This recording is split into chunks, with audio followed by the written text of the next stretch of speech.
And did that seem realistic? It was realistic. Emily started playing soccer when she was 4.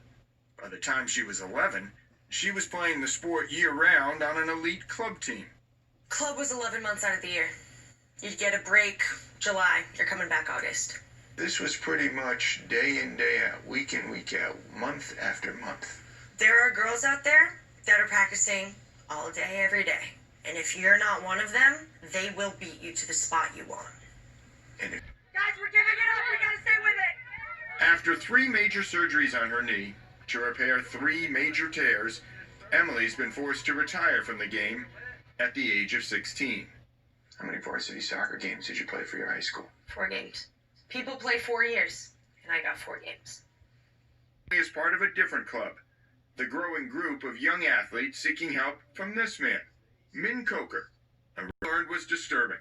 The number of ACL reconstructions on children and adolescents had spiked nearly 5 times in just a decade. What did you think when you saw those numbers coming in? I was shocked because a 4 to 5-fold increase over 10 years is pretty dramatic in medicine. We don't see a lot of things increasing that rapidly. 3 years, the professionalization of youth sports, which has become a $19 billion industry, fueled by kids and their parents pursuing athletic achievement at seemingly any cost. The financial cost is clear, with kids traveling the country weekend after weekend and taking private lessons from $100 an hour coaches.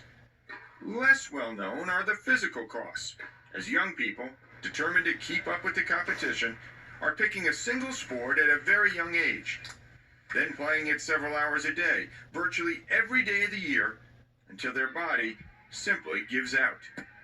Is a 7, an 8, a 9-year-old kid unusual for you?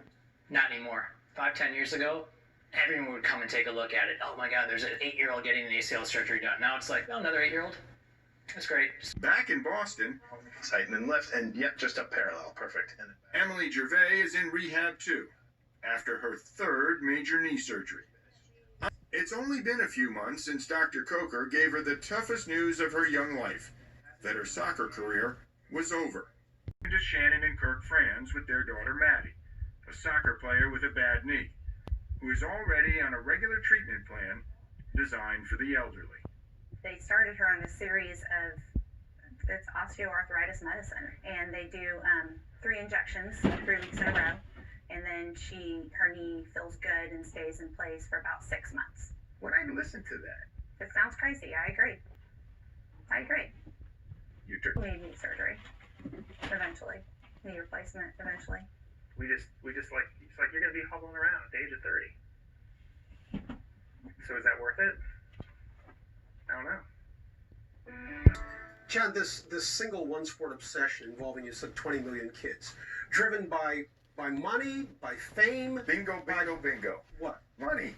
Money's driving everybody you talk to, whether it's the parents, the doctors, even those who are in the business of it.